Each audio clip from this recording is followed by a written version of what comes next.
విజ్ఞాపన, తర్వాత రెండవ మాటలో రక్షణ, తర్వాత మూడవ మాటలో తల్లిదండ్రిని సన్మానించినట్లుగా చూస్తూ ఉన్నాం.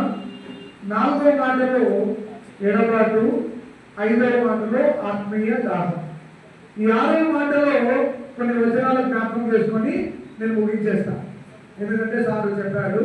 చూడండి, అసలు దేవుడు ఏది సమాప్తం చేశాడు, ఏది సమాప్తమైంది, సమాప్తమైన తర్వాత ఏం జరిగింది అనే మాటలు మాత్రమే నేను చెప్తున్నాను.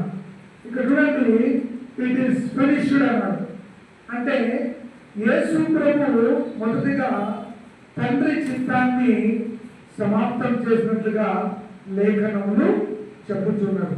తండ్రి చిత్తం ఏమంటే ఆయన ఈ లోకానికి రక్షకుడిగా జన్మించాలి, ఆయన శ్రమలు పొందాలి, ఆయన అవమానాలు పొందాలి, సిలువ వేయబడాలి, ఆయన అనేకుల చేత దిద్దింపబడాలి, హింసింపబడాలి. ఇవన్నీ ఎవరు చేస్తారు అంటే యజ్ఞ పురుషుడు.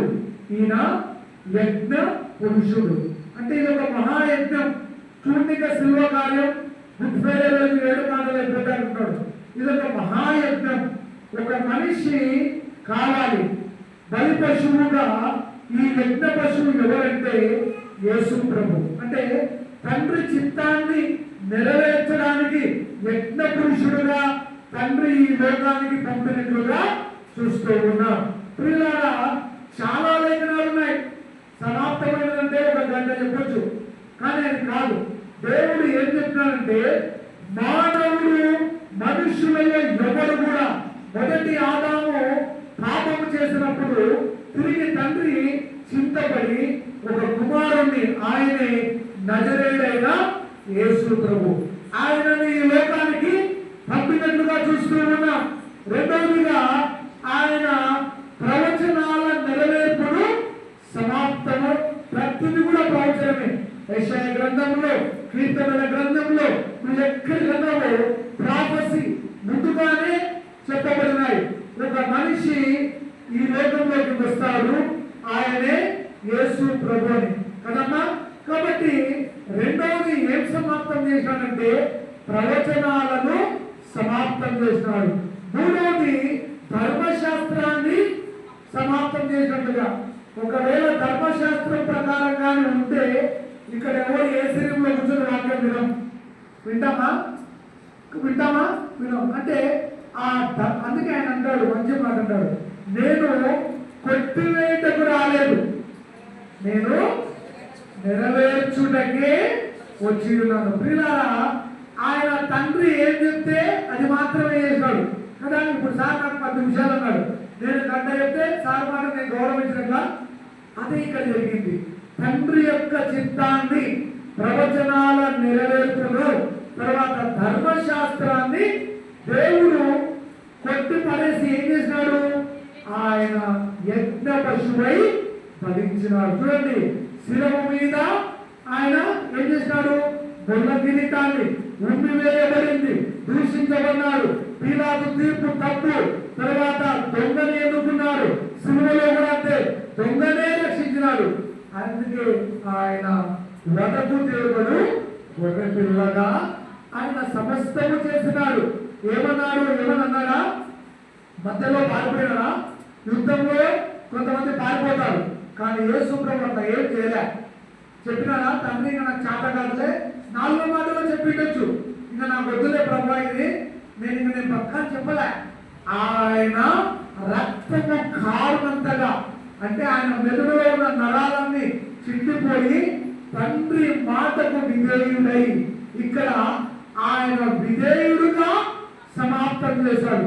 సిలువ కార్యాన్ని, పరిశుద్ధమైన కార్యాన్ని గొర్రె పిల్లగా వచ్చి వధింపబడి ఆ యజ్ఞములో బలి పశువుగా ఆయన సమాప్తమైనదని చెప్తున్నాడు. ఏమన్నాడు? It is finished. అంటే దేవా, నా పనంతా కూడా నేను చేశాను, తిరిగి ఏమి మిగిలిందిరా అంటే దేవుడు తన యొక్క చిత్తాన్ని, అంటే ఏం చెప్పినాడు ఇక్కడ? ఏం చెప్పినాడమ్మా? యెషయా గ్రంథంలో అంటాడు, బందిపోటుల గృహంలో ఆయనను వేశారు, తర్వాత చీట్లు వేశారు, తిట్టారు, కొట్టారు. ఆయన మరణము పొందినంతగా గెత్సెమనే తోటలో ఆయన చెమట రక్త బిందువులుగా మారేంత వరకు కూడా ఆయన సమాప్తమైన చెప్తున్నాడు. ప్రియులారా, ఆయన సమాప్తం చేస్తే మనం ఏం చేస్తున్నాం? సమాప్తం కాదు కదా, ప్రభు ప్రేమను ప్రకటించలేకపోతున్నాం. కలువరి దారిలో ఆయన భరించిన శిలువ సువార్తను మనం ప్రకటిస్తూ ఉన్నామా? అదే చెప్తున్నాడు దేవుడు. అయ్యా, ఇదంతా జరిగిపోయింది. అయితే ఒక విశ్వాసి, ఒక బిలీవర్, ఒక రక్షింపబడిన వ్యక్తి ఏం చేయాలి అంటే ఆయనను ప్రకటించాలి. ఆయన సువార్తను ప్రకటించడమే ఆయన ఎన్నుకున్న మార్గం. మంది అంటున్నాడు, తండ్రి, ఎంత మంచి మాట్లాడారు కదా కీర్తన గ్రంథంలో, తండ్రి నీ చిత్తము నెరవేర్చుటయే నాకు ఇచ్చిన పని. ఆయన ఏమంటాడు? నా పని ఏమి ఇక్కడ ఆహారం తినడం కానీ, మేడలు కట్టడం కానీ, బంగారు సంతానికి గురించి రాలా. ఏమన్నాడు? నా తండ్రి పని చేయటయే నాకు ఆహారమై ఉన్నదని వాక్యాలు చెప్తూ ఉన్నాయి. ప్రియులారా, గమనించండి, దేవుడు తండ్రి చిత్తాన్ని నెరవేర్చినట్టుగా చూస్తూ ఉన్నాం. చూడండి, అందుకే కదా సమాప్తమైనదంటే, అంటే ఆకాశము తెర చిరిగింది. ఆ యొక్క దేవుని అగ్ని, అంటే మామూలుగా చెప్తున్నాడు కదా, అక్కడ భయంకరమైన భూకంపం కలిగింది. చీకటి పాపాన్ని జయించి, మరణాన్ని జయించి తిరిగి లేచిన ఆయన శరీరధారిగా వచ్చి ప్రపంచానికే సవాలు విసిరాడు. ఏమన్నారంటే, సాతానా, నిన్ను నేను ఓడగొడుతున్నా. అదే సమాప్తమైనదని దేవుడు చెప్పాడు. చాలా ఈజీగా చెప్తున్నాం మనం. ఆయన నాలుక ఎక్కడ ఆయన దౌడకు అంటిపోయింది. ఆయన రక్తమంతా కూడా నీళ్లుగా మారిపోయింది. ఆలోచించండి, ఇప్పుడైనా మనము పాపంలో ఉన్నామా? అంధకారంలో ఉన్నామా? ప్రతి గుడిపేటకి 7 మాటలు చెప్తావు. 7 మాటలు కాదు, నువ్వు ఎన్ని మాటలు చెప్పినా ఆయన పని నువ్వు చేయకపోతే అది మన కుటుంబానికి శాపంగా. అందుకంటే మొదటి ఆదాము చేసిన పాపాన్ని తిరిగి యేసు ప్రభు వచ్చి సమాప్తం చేశాడు. ప్రియులారా, మళ్ళీ ఎప్పుడైనా దేవుడు అవకాశం ఇస్తే మాట్లాడదాం. కానీ దేవుడు అంటున్నాడు, ఏమి సమాప్తమైందంటే తండ్రి చిత్తము, లేఖనముల నెరవేర్పు, ప్రవచనాల నెరవేర్పు, పాపపు శాపాన్ని, పాపపు యొక్క శాపాన్ని యెషయా గ్రంథం అంటారు, కార్యమార్గములను విరోధుడయు దుర్మార్గులను విడిపించుట. ఇవన్నీ కూడా యేసు ప్రభు సమాప్తం చేసుకుంటా వచ్చినాడు. గుడ్డి వారికి చూపును, దిక్కులేని వారికి విధవరాలను ఆదరణ, ఇవన్నీ కూడా ఆయన సువార్త ప్రకటించుకుంటూ వచ్చి అద్భుతాలు చేశాడు, స్వస్థపరిచాడు, గొప్ప కార్యాలు చేశాడు. కాబట్టి ఆయన లాస్ట్ మాట ఏమంటే, ఇట్ ఈస్ ఫినిష్డ్. ఆయన సమాప్తము చేస్తున్నాడు. ఆయన సమాప్తం చేస్తే నువ్వేం చేస్తున్నావు అనేది మనల్ని మనం రక్షించుకున్న రక్షణ కార్యాన్ని దేవుడు ఈ సిలువలో చేసినట్లుగా చూస్తూ ఉన్నాం. ప్రార్థన చేద్దాం. ప్రేమగల తండ్రి, చక్కటి అవకాశం మాకు ఇచ్చారు ఆయన.